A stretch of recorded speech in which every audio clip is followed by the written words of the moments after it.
Greetings and welcome back to the CBMW podcast. My name is Jonathan Swan. I am the executive editor for Icon, a journal for biblical anthropology, and I am joined by Denny Burke, the president of CBMW, and Colin Smothers, the executive director of CBMW. The band is back together. Welcome back to the United States, Colin. Great to be back on American soil, the land of the free and the home of the brave. Now, have you given up coffee? Are you drinking tea? Are you putting your whole milk and sugar in it yet?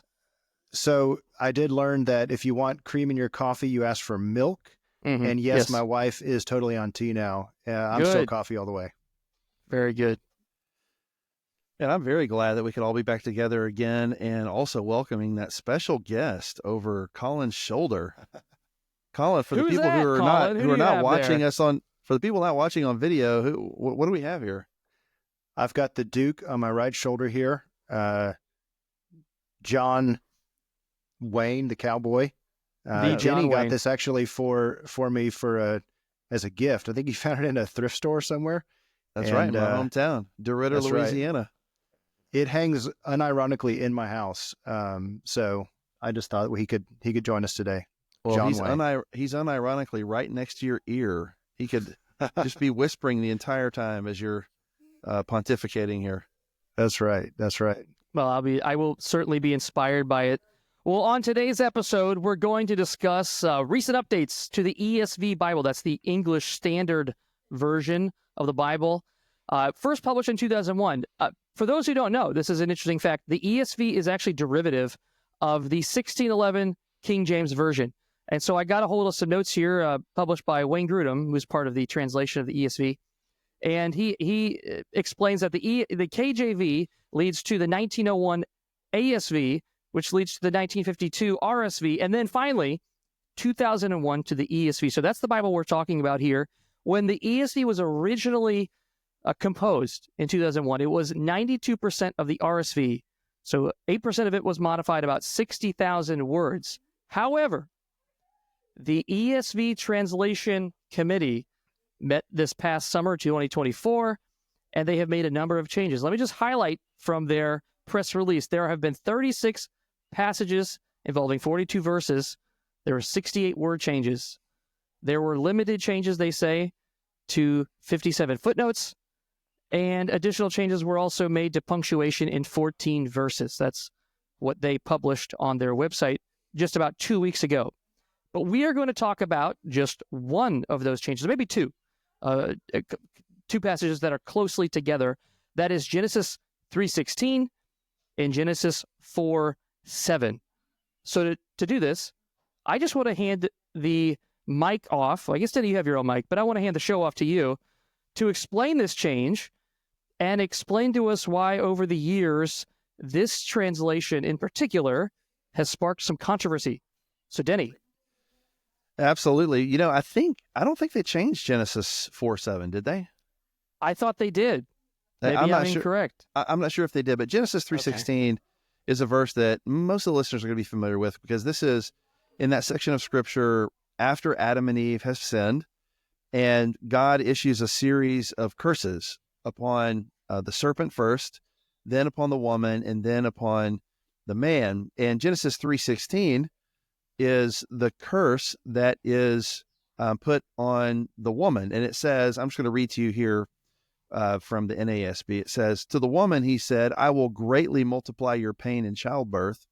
In pain, you shall bring forth children, yet your desire shall be for your husband, and he shall rule over you." And it's that last part of Genesis 3:16 that's in contention here.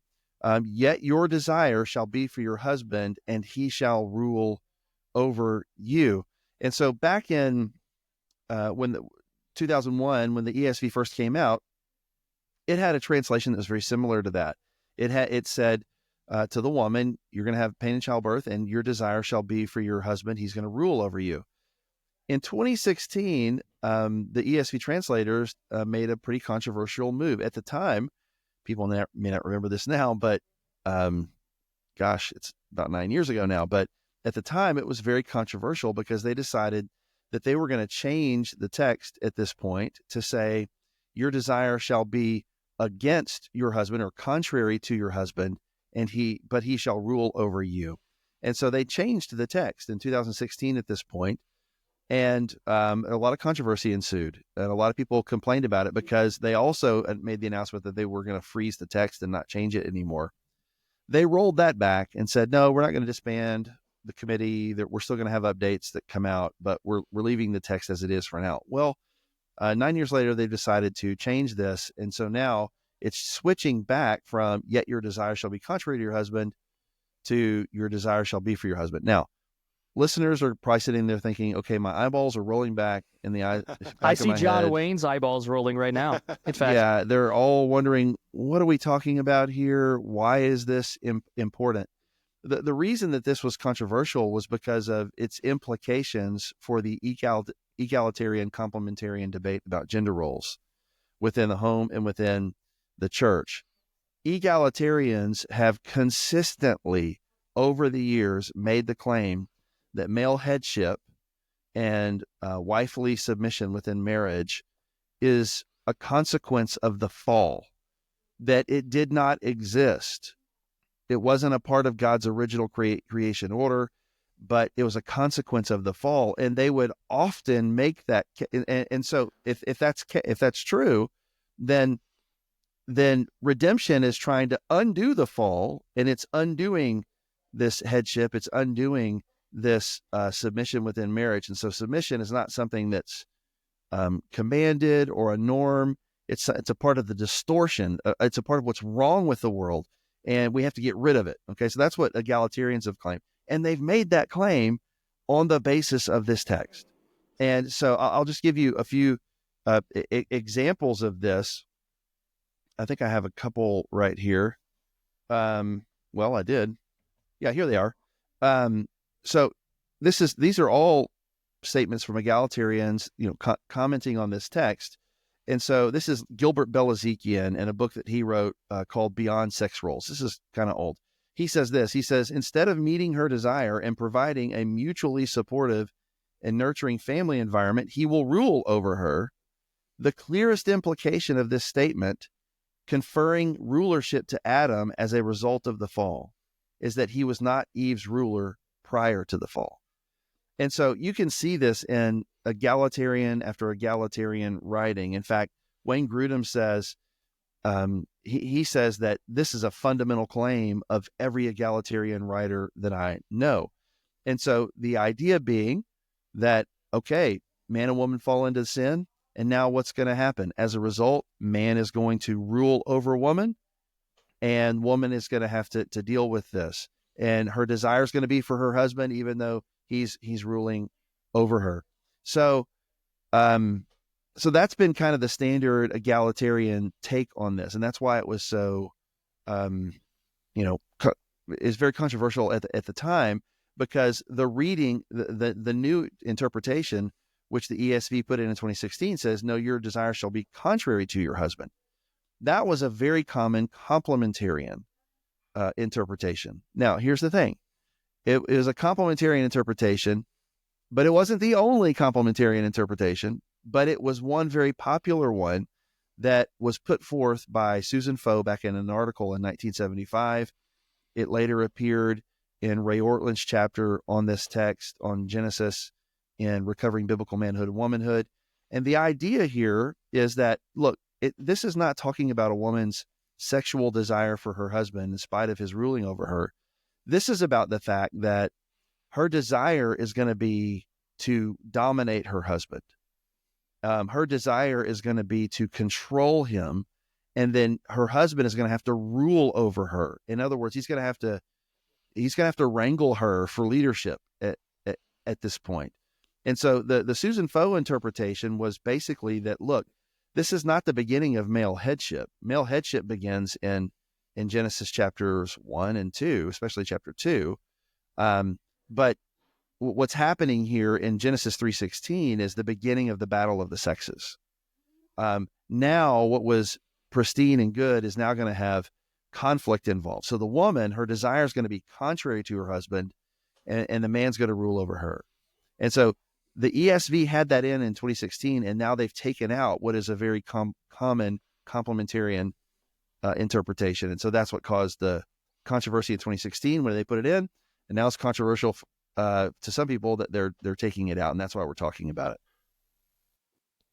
Now, Denny, you in an article you wrote in 2016 when the original change was made, that you agree with the interpretation of the text in that complementarian direction, that the woman's desire will be contrary to her husband, that she will seek to usurp his authority, but you don't agree with that rendering of the passage, that translation of the text. Can you explain that position? Yeah. Let me do this before I answer that question. I'm going to do that. I want to take a poll here of the three of us. Do we all have the same do we agree on what the interpretation of this passage is? So I would say I slightly prefer your desire shall be contrary to your husband. He shall rule over you.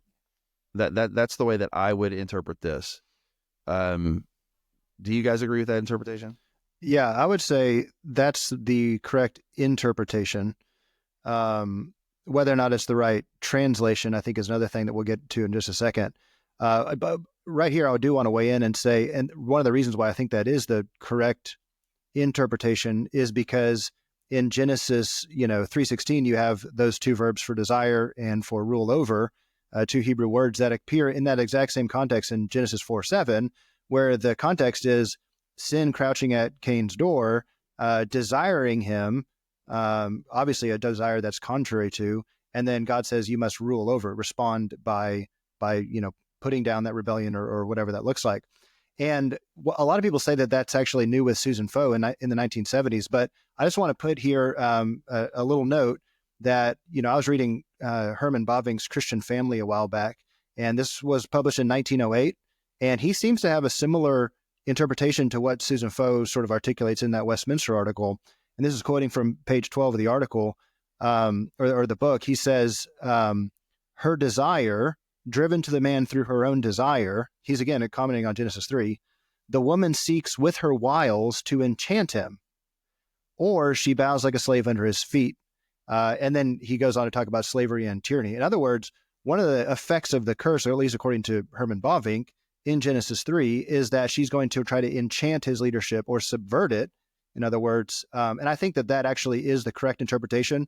One quick other note, I actually think this is what Paul is answering in Ephesians 5 when he's commanding wives to submit and husbands to love.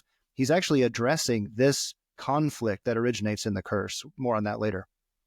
Yeah, I agree. I think Foe's interpretation is compelling. You look at the parallel passage just in the next chapter, Genesis 4:7, and I'm with Colin. There are some earlier echoes of that position in guys even like the Puritan Matthew Henry. Now, you won't see it in John Calvin, guys like John Gill that I've read, but it may not be as new as some people think it is.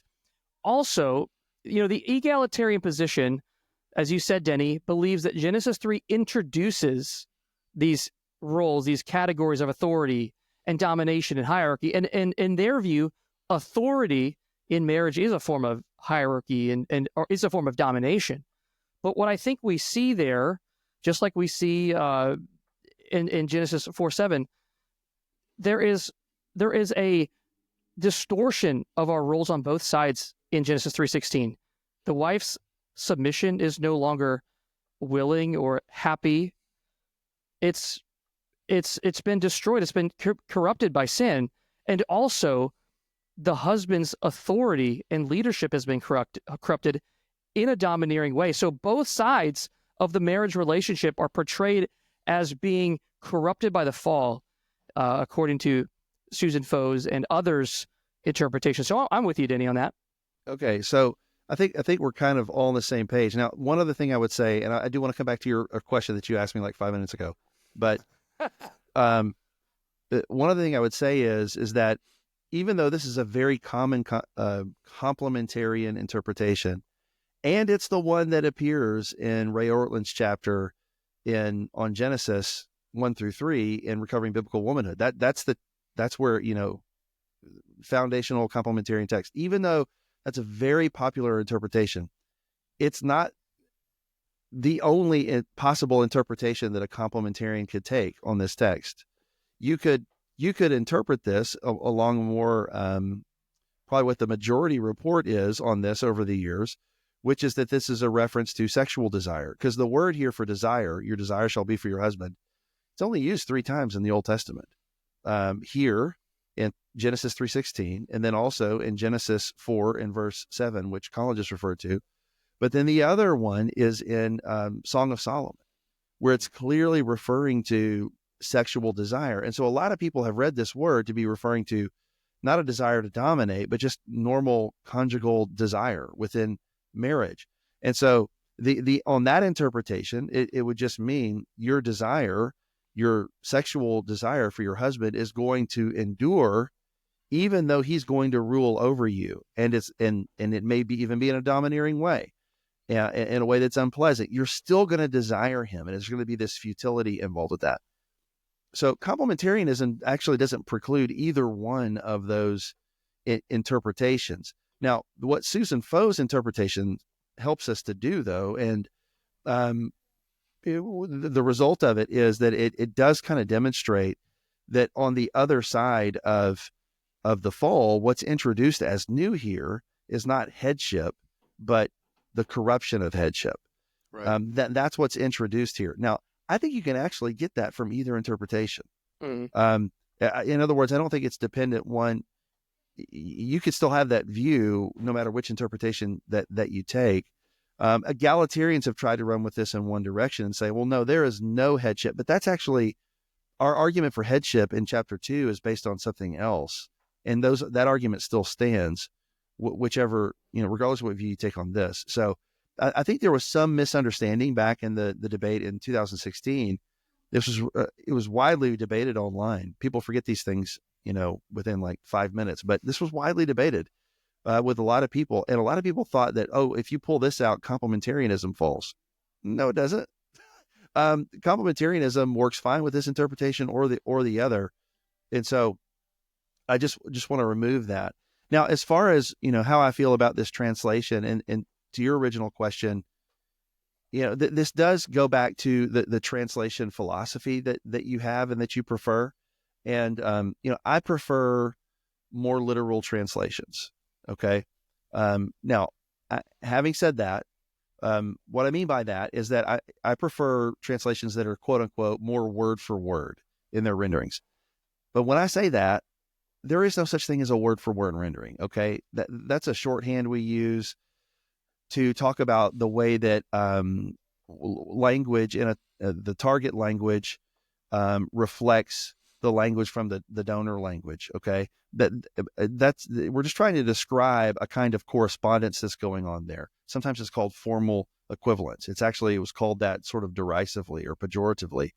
But whether you want to call it word for word, literal, essentially literal, like the ESV translators, I prefer a more literal approach to this. And the reason I prefer more literal translations is because I think they're more transparent to the original, and it allows for a certain broadness in contested expressions. So in other words, when you get into the more dynamically equivalent translations, the ones that are more paraphrastic, like the New Living Translation, for example, would be an extremely paraphrastic rendering of the text. The NIV is kind of middle of the road, maybe a little bit on the dynamic equivalent side. CSB would be more middle of the road. NASB, ESV, King James, those are the more literal ones. Okay. What I think is good about the literal translations is that in certain contested expressions, they'll leave a range of interpretations open for you. So the reader actually has to figure out from context what it means. I'll give you an example. In the book of Romans, Paul talks about the obedience of faith, Romans chapter 1. And it's translated in the literal renderings as obedience of faith. But if you look in the 1984 edition of the NIV, it was translated as the obedience that comes from faith. Okay? Now, that's telling you, it's a very specific, narrow interpretation of that expression. The NASB, it's a little less transparent what obedience of faith means, but it leaves open a range of possibilities. The reader has to figure it out. I actually prefer what the literal translations are doing there. so it doesn't close down some of the interpretive options. So I prefer that. I think it also preserves inner biblical connections better. So when we come to Genesis 3:16, when you translate it as your desire shall be contrary to your husband, which is what the ESV had in 2016 until now, I think they actually moved away from a literal translation there. In other words, they were taking a position that closed down the other interpretive options, which I don't favor, even though that's my option. I picked the option that they did. I don't favor that approach to translation. When it comes to expressions like this, I would say just leave it like it was and let the interpreter figure out what your desire shall be for your husband means. And once you begin to dig into the text and you look at the commentaries, and if you know the original languages and you can read that, especially, that's the best way to be able to grapple with this. Then you kind of figure out what it means, and then you explain it. So I actually like what the ESV has done to revert this back to the more generic expression, your desire shall be for your husband. But that's an issue of translation philosophy, right? And not a reflection of what my actual interpretation is, which actually matches what it, was what they just had, but they're now changing. Sure. Yeah. So you agree with the interpretation that they had proposed in the previous text, not just you just disagree with their translation philosophy there. They are, as you said, allowing for a range of options in this sort of word for word, so to speak, translation. It goes back to their original philosophy. J.I. Packer, they say this in their press release. They say, we respect readers when we pass along to them the job of interpretive work, not going beyond what the linguistic details require and not foreclosing the interpretive options. Colin, yeah, and Jonathan, yeah. I would say this. I wish we could invite Wayne Grudem on here. We probably should. We probably should have gotten him to come on here with us on this. Sure. Because if Wayne Grudem's on the committee, and he would probably totally disagree with us. So we probably should have brought him on just for diversity's sake.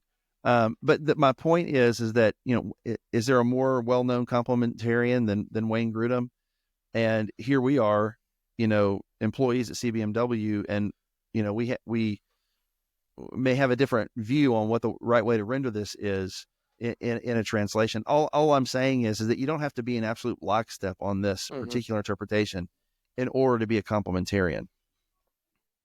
Yeah, one other thing that I appreciate that the ESV did, even in their reversion back in this edition, is, going back to more of a formal equivalency, also sort of opening up the semantic range possibility by adding footnotes. So if you look at the footnote on 3:16, they add for could be translated to or toward or even against, which is, sort of more toward that contrary to language.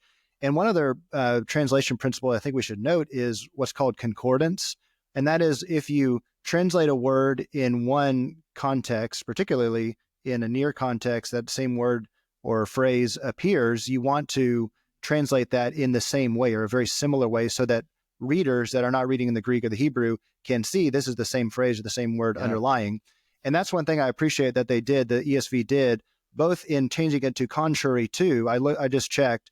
In 3:16, they did that in 4:7 as well to show that concordance. It's the same phrase, same verbs employed there. So that when they made this update this time, they went to back to for and rule over you in both texts. In both texts, yeah, okay, in 3:16 and 4:7, which I think that's affirming this kind of conservative principle of concordance, and I think that's correct. Yeah, they're being consistent. Just so our listeners know, if you use their electronic translations, the updates are already there. I checked those this morning. Right. However, they're reporting that it will be throughout this year and possibly to the fall of 2026 that many of the print editions of the ESV will be changed. So you'll have to await those in your print Bibles. And I know we've been discussing here, it's probably getting time for us to finish, but we've been discussing Genesis 3:16. The other big change that they made, which we're not talking about today, maybe we'll do it in a future episode, is on John 1:18. Now, whereas I agree with what they did here in Genesis 3:16, I would totally disagree with what they did in John 1:18. What a can of worms to land on right there, Denny, on monogenes. Yeah, I know. Well, it's I don't know. I think it's maybe worth a conversation. We'll discuss Absolutely. whether We or should not revisit it relates. So anyway. All right, guys. Well, I'm glad to be back with you. The band is back together. Until next time, everybody, you can find out more about the ministry of CBMW at cbmw.org.